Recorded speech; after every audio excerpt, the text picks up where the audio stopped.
All right, I know what the agenda says, and we're not going to do that.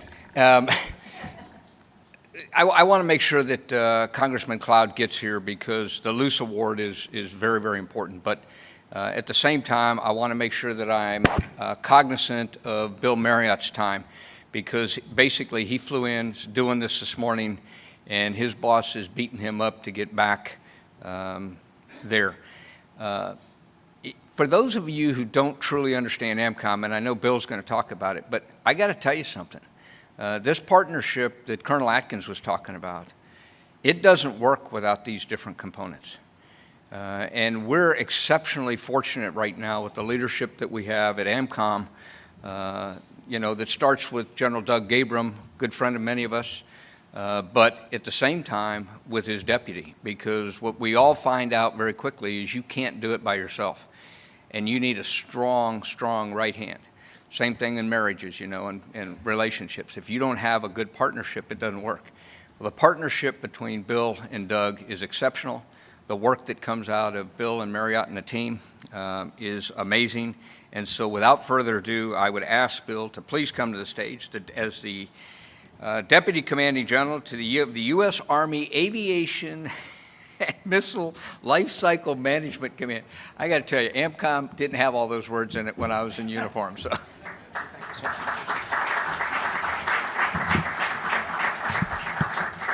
thank you all.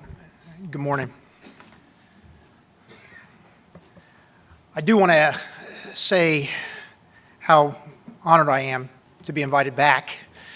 It's always nice to be invited once, but when you get invited back, it really is heartwarming. And I was last year in 2015. I'd like to start off by acknowledging the host command, Colonel Gail Atkins. Fantastic words. There's nothing else I could add. How proud I am of Corpus and Letterkenny and all of our employees. And the one thing she didn't mention that I will have to add, however, is this is dangerous business. And we just had an industrial accident at Letterkenny just a couple months ago with 2 fatalities.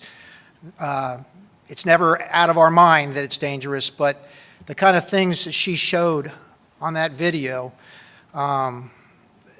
these folks do it so professionally and so safely. And so thank you for that. But that often goes unsaid. But thank you for hosting this, Gail.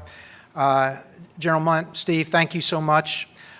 To our retired generals in the front row here, it says an awful lot about Quad A and Army Aviation and the love that these retired officers have that they would come back here to do this. And they're not coming back here as vendors or suppliers or OEMs. That could be part of it. They're coming back here because they love Army Aviation and they want to support Army Aviation and the soldiers. So thank you so much for all that you do. Congressman Cloud, I'm sure will be here very shortly. This is very, very important to him. If he was here, I would have told him the last time I dropped off my kid at school, it was at the University of Alabama, and my wife cried 4 states straight going back home. So hopefully he's not dealing with the same kind of thing there. To the mayor, who I think has already departed, thank you so much. Those were great words, and I appreciate the hosting of this great city. To the Jones family, I was fortunate to have been here 4 years ago when we did this, and it is just incredible that it continues, that we all remember Mr. Jones. I'm sorry I never got to meet him, but it says an awful lot about the community, about his service, that we still do this year after year and remember him fondly. Captain Brock, special bond. He just met me a few minutes ago, doesn't know me from anybody, but seeing him in the uniform with the wings, I was a naval aviator. I retired some years ago, but I do need to tell you that coming back to Corpus Christi is an incredible honor because this is where I first moved as my first duty station with my brand new wife 38 years ago. This is where I got my wings 38 plus years ago. And so it has fond memories, and I was just floored when I got the opportunity to come to AMCOM and realize that we have one depot down here, so I don't get down here often because General Gabriel and I can't travel at the same time. It's not that we can't. We're not, well, we can't. We're not allowed to. But anyway, those of you who have deputies understand that. But as I put these words together, I started thinking about what life was like in Corpus Christi in 1980 when my wife Kean and I first came down here. In 1980, the federal spending was $591 billion. The fiscal 19 appropriations bill that was just signed for defense only was about $607 billion. And then we have some OCO on top of that for another $67 billion. In 1980, we would go over to the Blockbuster and get a VHS tape, a videotape, and put it in our VCR, and we'd have a couple days to watch a movie. Now you can go home, now right in your seats, you can watch any movie ever made just with a touch of a button. It's incredible, the technology, and some of that technology, Gail and the team are going to talk about the great leaps that we're making. In 1980, CNN was started. Now you can't imagine a world without CNN. In 1980, Texas A&M was part of the Southwest Conference. They went 4-7, but they beat Texas, TCU, and Texas Tech. And an SEC team won the national championship. Well, today, an SEC team is still going to win the national championship. But Major General Gabriel and I went to the Alabama and A&M game. Both of my kids went to Bama, both his went to A&M, and we haven't spoken since, but it was good. I'd also like to congratulate Sergeant Renth and your lovely wife. Congratulations and thanks for all that you've done for not only our soldiers, but our nation. And I appreciate it. I look forward to being up here when you are given that award. Nettie, next slide, please. What I'd like to focus on in my short time, of course, is Army Aviation Readiness, specifically the following question, and Gail mentioned it briefly. Is Army Aviation ready to fight tonight? Short answer is yes, but from a logistics standpoint, if tonight turn into months or years, then we have some concerns. The Army's modernized supply systems are designed to deliver efficiencies at minimum cost. This just-in-time approach creates vulnerabilities, a fragility in our supply chain during contingency or surge scenarios. With Iraq and Afghanistan status quo for the foreseeable future, a simultaneous near-peer scenario could increase our supply demands by over 50%. We would be challenged to meet this demand due to lack of supply chain depth. If we were to become involved in another major contingency somewhere around the globe tonight, what factors do you think would impact our current readiness? And what would impact our ability to sustain that readiness? That's the premise of the topic I want to just hit briefly that I call strategic depth. Next chart, please. So many of you know General Perna and General Gabriel much better than I do. And if you do, you know that they like to use a lot of sports analogies in their talks. Specifically, General Perna talks about holes in our swing, calling the ball, knowing our jersey number. Some of these I'm going to use today just because I kind of like the sound of it and like the way it worked in the presentation. But here's how AMCOM is going to approach the challenge of stocking the shelves with the right amount of the right parts to enable sustained contingency operations. AMCOM, along with many of you in the room, multiple stakeholders, including DLA, the PEOs, ACC, our OEMs, the depots, of course, we're all attacking our top readiness drivers to increase the supply chain depth and to ensure that we have stock on hand for large-scale operations.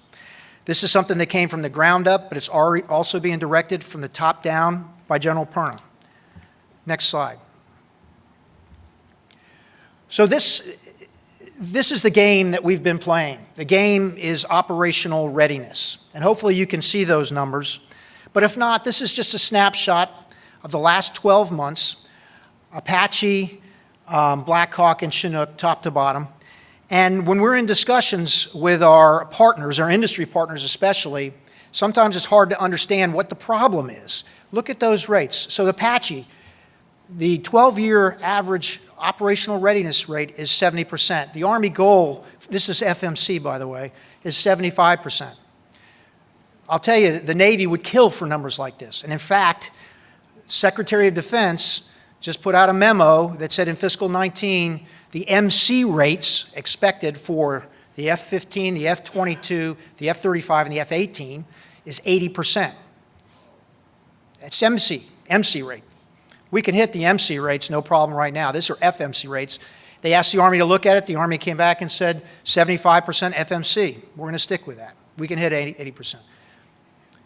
So that's what we've been playing. That is the game we've been playing. So historically, over the last 10 years, and the way this is measured, in case you don't know, is this has two components. It has the supply time and the maintenance time, right? And I'm sure all of you know that. The S time, or the supply time, historically over the last 10 years, for the Army, Aviation, and these three MDSs has averaged about 5%. The Army goal is be below 10% for S time, 5%. Right now, over the last year, we're bringing that down. 4% is what we've looked at for this period that we're talking about there. So we have to go after the M time, and we're working that. The Army's working that very, very hard. But that's the time that'll get us the higher readiness numbers. So everybody looks at these numbers, and they think we're doing pretty damn well. But I would tell you, we're not. This is just a snapshot, and to get to this point, we have to micromanage some parts to get there. Sustaining this readiness during a contingency, that's the real challenge. And we have problems to that due to acquisition challenges, lead times, which we'll talk about, I'm sure, during this forum, single points of failure, and mostly for us at the depots, an inability to see ourselves, to forecast appropriately, to understand that, all of which has led to a lack of depth of parts on the shelf. Next slide, please. So let's know the rules of the game we're playing. What is strategic depth? How do we get there? What are some of the variables? Next slide, please. So this is a slide I ask we'll spend a little bit of time on. What is the stock on hand? What's the average monthly demand? And what's our source of supply? These are the three biggest variables that General Gabriel looks at when he talks to OEMs about strategic depth. What's our stock on hand? Is it a readiness driver? And I'm going to talk about those in a second. What we have come to is 32, 33, I think we just added one, 33 aviation readiness drivers across the three MDSs, and we have about 16 on the missile side, but we won't talk to them. And I'll talk a little bit about how we got there and what is a readiness driver. The average monthly demand, how many of those do we need every single month over the course of a 12-month period? And the source of supply. Corpus, as Gail mentioned, is a source of supply. Many of you are sources of supply for those readiness drivers. We can buy new, we can repair commercially, we can repair at Corpus Christi. And then why do we need strategic depth on the bottom of the chart? So those things represent real-world incidents. Let me just go from left to right. And this is where I get to the vulnerability, or what I call the fragility, of the supply chain right now. The Earth globe there, that represents geopolitical issues, concerns that we might have. As an example, in general terms, we discovered recently that a non-U.S. country who we were about to slap sanctions on is the sole source provider for dozens of parts for one of our MDSs. That's a concern.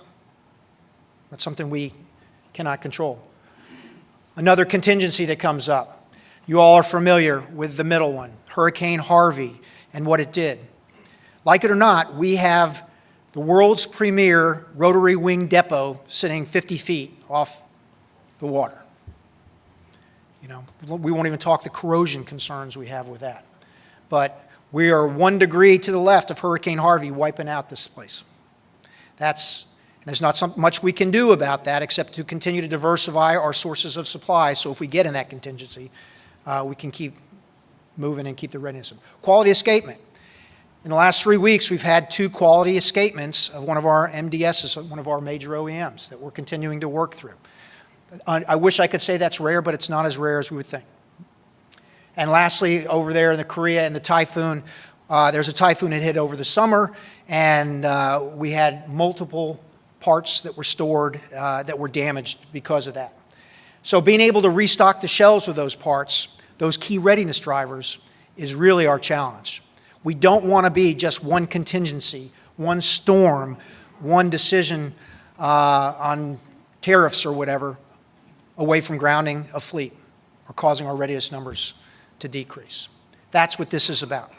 Next chart, please. Know your jersey number.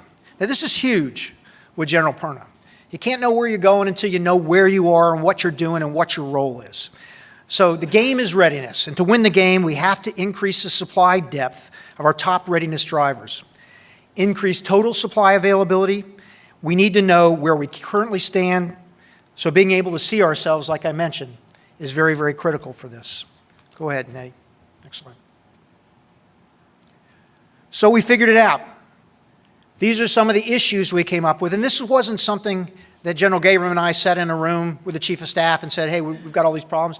This is folks like Gail and Don Nitty and our team from DLA and our contracting specialists and the folks on the missile side all got together, and in a task force that's still ongoing, it's been going on for maybe 7 months now, where do we stand on the behaviors, on the issues that we have that are limiting our ability to increase supply availability, to increase strategic depth. So these are just some of them.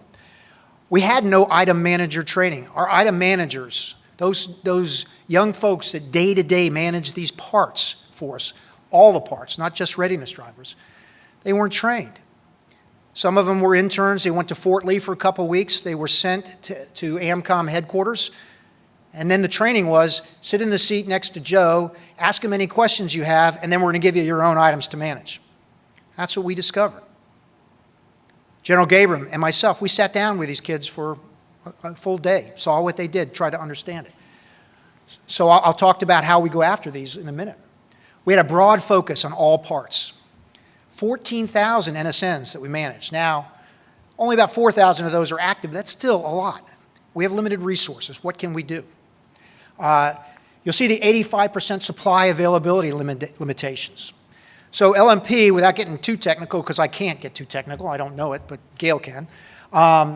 There's a limitation on LMP that gets us an 85% supply availability. On our PBLs, which many of you are familiar with, the metric is 85%.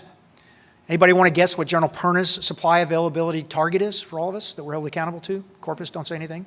It's 100%. 100% supply availability. So we're already starting shooting behind the duck. Now, fortunately, many of you who are involved in PBLs deliver well above that. But the reality is you don't have to. Changing LMP. You can't just say, okay, now the demand's 100% for everything because it costs considerably more than we can afford. But we can target it for the readiness drivers it'll address.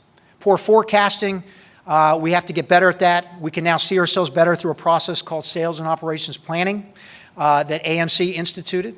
Those of you who have been involved in our industrial-based reviews, this is a completely new way of looking at things. It's forward-looking instead of looking back on what we hit, what we didn't hit. Our acquisition process, I think if we all could agree on one thing, is it is inefficient. Our org structure internally, we are going through a structural realignment. It's been ongoing since General Gabriel got there. AMC calls it Shape the Fight. It's going to involve realigning most of the AMCOM Logistics Center, which is 2/3 of our headquarters. And that will continue on for the next year or so and be done in phases. We had semi-annual OEM engagements. I think if anybody from Boeing is in here, they wished we had semi-annual OEM engagements right now. We meet with Boeing every week, every 2 weeks, on the senior leader, General Gabriel, myself level, and probably weekly within ALC. Same for Sikorsky. GE also has a come around every month that we get to talk about things.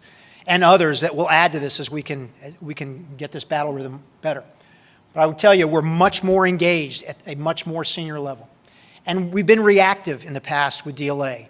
Nowadays, Charlie Lilly on the aviation side, the deputy, and Brigadier General Harvey, the director, are involved in all the meetings that we have in some way. And some of the DLA folks are here today, and I would encourage you to talk to them.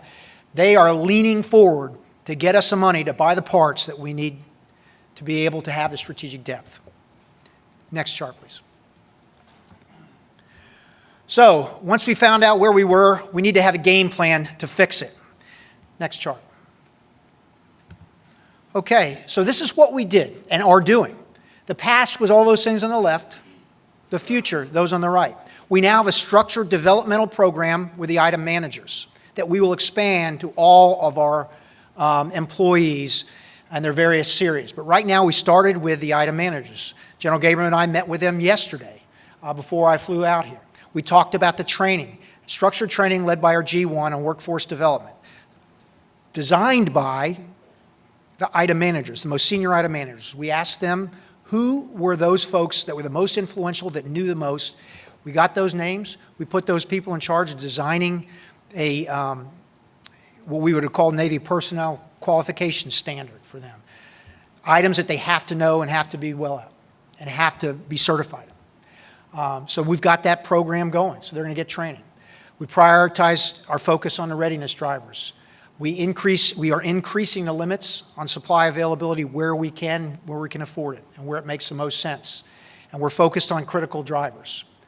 The inefficient acquisition process. There's only so much we can do with that, but we're attacking it, along with ACC Redstone, who's our primary partner in this.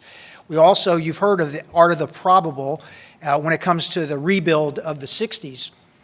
We've designed something, we've taken a page out of that and designed that for the acquisition process within our headquarters. The organizational structure, I mentioned what we're doing there, and we're going towards more long-term IDIQ contracts. I mean, somebody asked what surprised Gail the most. What surprised me, I think, was the contracting process and the inefficiency and how we're always behind on it. And I'll talk a little bit more about that.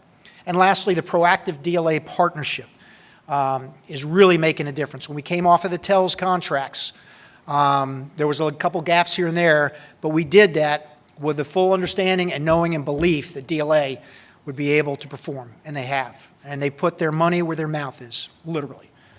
Next, please. So we had to know what to coach. Planning the game, winning the game, those are two completely different things, as you all know. So to win, we needed buy-in from the team. To achieve buy-in, we need to coach them up. What I'm here to tell you today is you all are the team. Industry partners, depots, Quad A, retired senior leaders that are still staying involved. You are the team, and I'm the messenger. We need to get better at this. We need to get better at things such as the time it takes to contract a vendor, establish capacity in the depots, and tooling, and actually producing a part. So, and General Milley likes to talk about this, it took 16 months to build the Pentagon. I'm going to show you in a second. In some cases, it takes us 4 years to get a part. That's unacceptable. We might be able to do it day to day and keep those readiness numbers up. But when, not if, but when the next contingency comes, and I don't think anybody believes we're going to be out of Iraq or Afghanistan anytime soon, when the next near-peer contingency comes, we need that strategic depth. Next chart, please. So, I've mentioned them a few times. These are 32. There's actually another engine. We just put the T-55 on this list.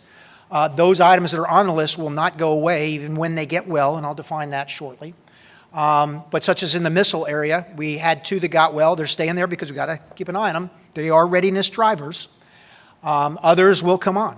Just to give you an idea of what we're doing, so we have nearly 14,000 NSNs that we manage. 33 now, aviation readiness drivers out of that. That's about 0.2% of the parts. So, we're putting our money where our mouth is. For the last 12 months, 13% of our funding has gone towards these parts. Right now, as we continue to increase that, because we got the money early because of the appropriations, which was fantastic, it's now up to 17%. So does that mean if you're not on this list, or you're a vendor or an OEM or a partner not on this list, that we're not paying attention? No, it does not mean that at all. It does not mean that at all. We are focused, and we have ITER managers working those. But these are where our focused areas are, and these are where we need strategic depth. I highlighted the link there because I'm going to bring that back in just a second and talk to it. But you can see these are not surprises to anybody. Engines, blades, transmissions. If they're not on a list, that would be a surprise. Some of these are on the list because Major General Gabriel himself put them on the list, because he knows that you need these on the shelf. Next chart, please. Okay, continuing on what to coach.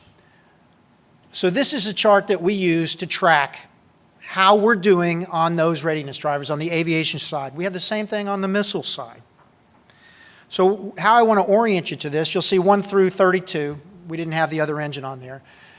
That's because if I connected the dots between T701 and 0 on the shelf, which it doesn't have that, but I'm just saying, that's a vulnerability. That's why, much to the chagrin of Steve and the team, I don't want to release the charts.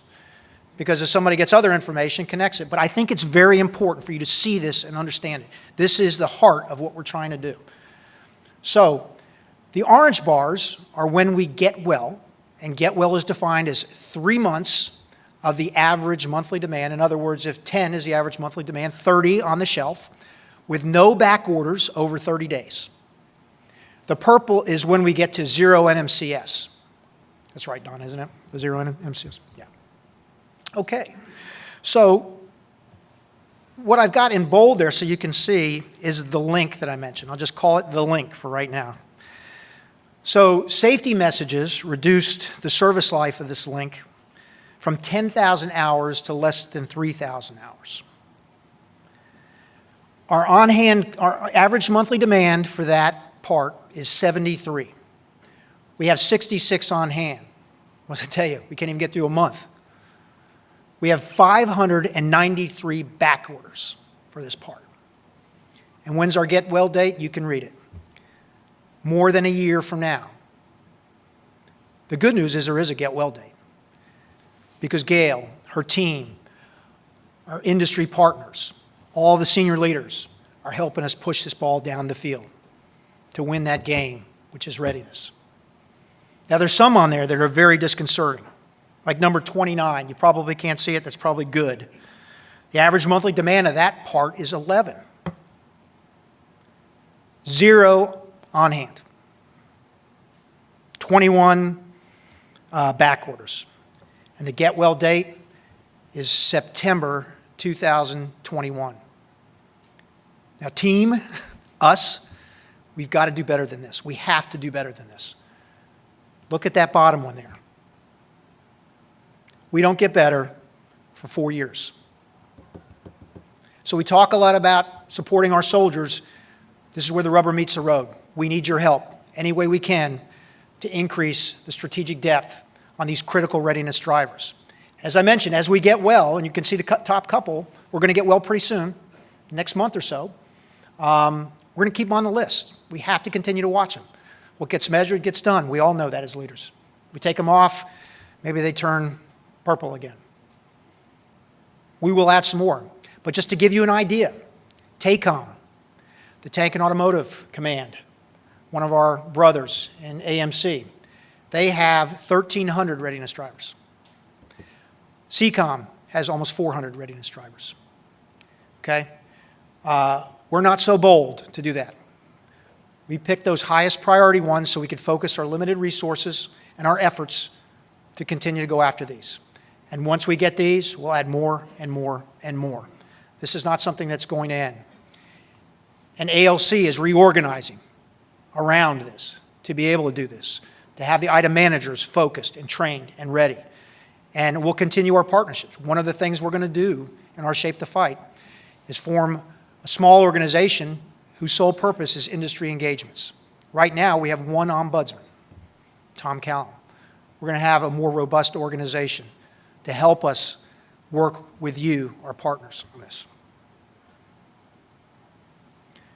But the takeaway is we are the greatest nation on earth. And we can't produce machine parts in weeks or months. It takes years to get them on the shelf. So collectively, we need to work together to shorten that timeline. That's my appeal to you. Next. Okay, team. All of us are the team, all of us in the room. Everyone who has equities in Army aviation and missile, I would tell you, but that's not this group. It's AMCOM. We hold ourselves accountable. It's our fault. It's my fault. It hasn't gotten better. I'm committed to that. It's Gail's team, our team.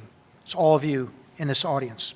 We all are seeking the same thing: a strong national defense. The key to a strong national defense is strong Army aviation. And it's our teams responsible to deliver the absolute best Army aviation readiness possible. With that responsibility comes a certain amount of accountability. And we are going to hold ourselves and you accountable as part of our team to help us fix the strategic depth issues I've talked about today. Next slide, please. So Gail mentioned this quickly. Mr. Nitty, our ALC director, will talk about it a little bit.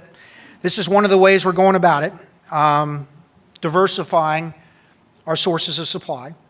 As I mentioned, we can commercially buy new, commercially repair, organically repair. That's where CCAD comes in, and that's where our contracting process has to get better. This diversification, gives us the flexibility we need should some of those circumstances I mentioned, geopolitics, natural disasters, quality escapements, et cetera, happen. The supply chain I've described is extremely complex, as Gail mentioned, and it's also extremely fragile. And there are a lot of variables, as I've told you, that go into it. Some of the things I'd ask you, our partners, to think about. What are your limiting factors if you're asked to surge?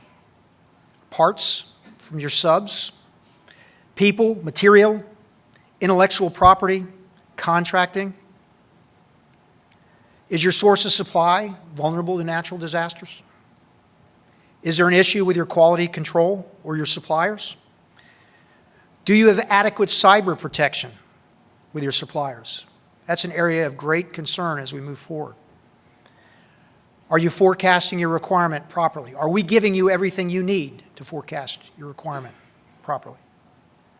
If we're not all asking ourselves these questions, we're at risk, and we'll never get to the strategic depth that I've talked about. Next slide. So winning the game. In Alabama, we only know one sport. That's football. But remember the first rule: know the game. And as General Milley said, and you can read his quote there, readiness is fleeting. Supply availability will give us strategic depth, will give us the ability not only to fight tonight, but continue to fight past tonight. Next slide, please.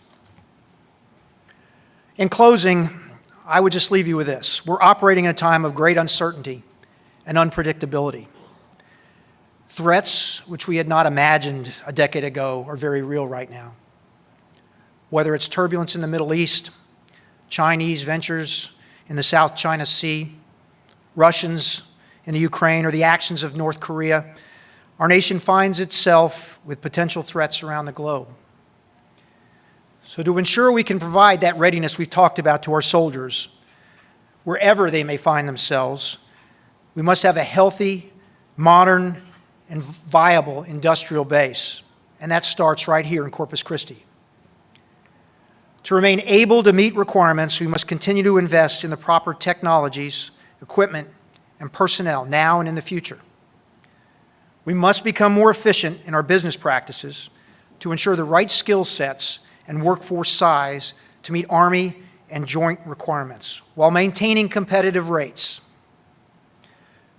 Working together, we will ensure the optimization of Corpus Christi Army Depot. The organic industrial base provides our Army and the Joint Force a unique capability to surge in support of global contingencies and conflicts in a timely and effective manner.